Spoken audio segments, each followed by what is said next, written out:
ನಿಮ್ಮ ಕಣ್ಣು ಮುಂದೆನೆ ತಪ್ಪು ನಡೀತಾ ಇದ್ರೂ ಕೂಡ ಸೈಲೆಂಟ್ ಆಗಿರೋದು ಒಳ್ಳೇದಾ? ಇದಕ್ಕೆ ಆನ್ಸರ್ ಭೀಷ್ಮರ ಲೈಫ್. ಭೀಷ್ಮರ್ಗೆ ತುಂಬಾ ಚೆನ್ನಾಗಿ ಗೊತ್ತಿತ್ತು ದುರ್ಯೋಧನ ಧರ್ಮ ವಿರೋಧಿ ಅಂತ. ಆದರೂ ಕೂಡ ಅವನ ವಿರುದ್ಧ ಏನೂ ಹೇಳಲ್ಲ. ಹಸ್ತಿನಾಪುರದ ಸಭೆಯಲ್ಲಿ ಒಂದು ದೊಡ್ಡ ಇನ್ಸಿಡೆಂಟ್ ನಡೆಯುತ್ತೆ. ದ್ರೌಪದಿಗೆ ಇನ್ಸಲ್ಟ್ ಆಗುತ್ತೆ. ಎಲ್ಲರೂ ನೋಡ್ತಿರ್ತಾರೆ. ಭೀಷ್ಮ ಕೂಡ ಅವ್ರಿಗೆ ತುಂಬ ಶಕ್ತಿ ಇದೆ ಅದನ್ನು ನಿಲ್ಸಕ್ಕೆ.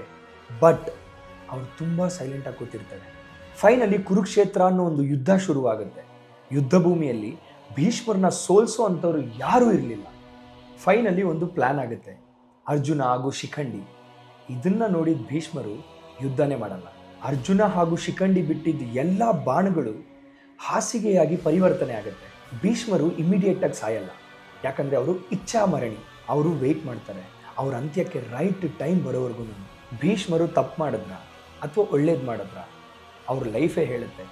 ಸ್ಯಾಕ್ರಿಫೈಸ್ ತುಂಬ ಒಳ್ಳೆಯದು, ಆದರೆ ಸೈಲೆನ್ಸ್ ಈಸ್ ವೆರಿ ಬ್ಯಾಡ್ ಅಂತ.